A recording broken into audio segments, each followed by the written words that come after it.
Welcome back. In today's tutorial, we're creating a subtle dust particle effect in Blender, rendered in Eevee. It's quick, effective, and perfect for adding atmosphere. Let's get started. First, add a cube and scale it to 8 meters. Then position your camera inside the cube and add a spotlight to light up the scene. Select the cube, then go to Shading Workspace. Replace the principled BSDF with principled volume. Then set the density to 0.2 and anisotropy to 0.92. After that, go to the World Properties panel and set the color to black. Then select the spotlight. Adjust its size to create a focused beam and increase the strength to 500,000. To add dust, select the cube, switch to the Geometry Nodes workspace, then add a new node tree and name it Particle Dust. Add a mesh to Volume node. Connect it to Distribute Points on Volume, then to Instances on Points, and combine it with Group Input using Join Geometry. Add an ICO sphere and connect it to Instances. Adjust the radius, then use a random value node for the scale and tweak the min and max values. To animate the dust, add a Set Position node after Distribute Points on Volume. Then add a 4D noise texture, turn off Normalize, and connect it to the offset. Add a Scene Time node. Divide the frame by 3000 using a Math node and plug it into the W input of the noise texture. For the dust material, select your cube and go to the Material Properties panel. Add a new material slot and name it Dust Particle.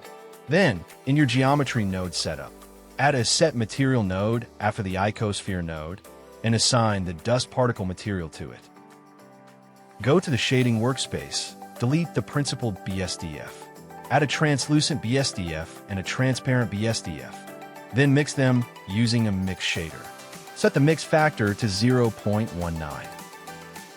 Add a principled BSDF node and set the emission strength to 20. Then, add an Object Info node and a color ramp. Connect the random output from Object Info to the color ramp. Then plug the result into the alpha input of the principled BSDF. Play around with the color ramp sliders and colors to control the transparency. This will make the particles appear randomly semi-transparent. Use the random output from the Object Info node.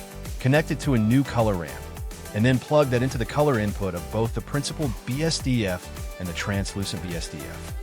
Play with the color ramp sliders to give each dust particle a random color.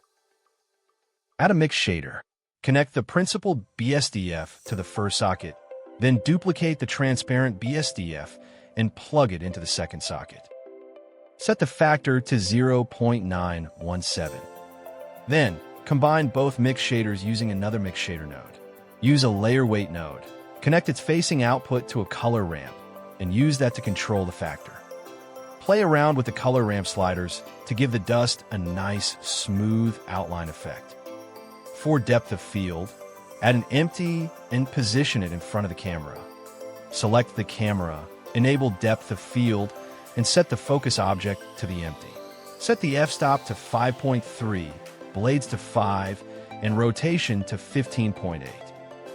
For render settings, under Shadows, set Raise to 2, Volume Shadow to 12, and enable ray tracing.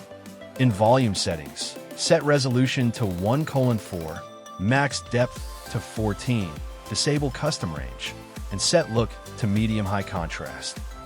To add cinematic God rays, place a plane in front of the spotlight. Use a noise texture and a color ramp to control the alpha for a light beam effect. You can still tweak the volume settings, adjust the dust size, or play with the camera to get the exact look you're going for. And that's it for today's tutorial. If you found this helpful, don't forget to like the video, subscribe for more Blender tips, and drop a comment if you have any questions. Thanks for watching. See you in the next one.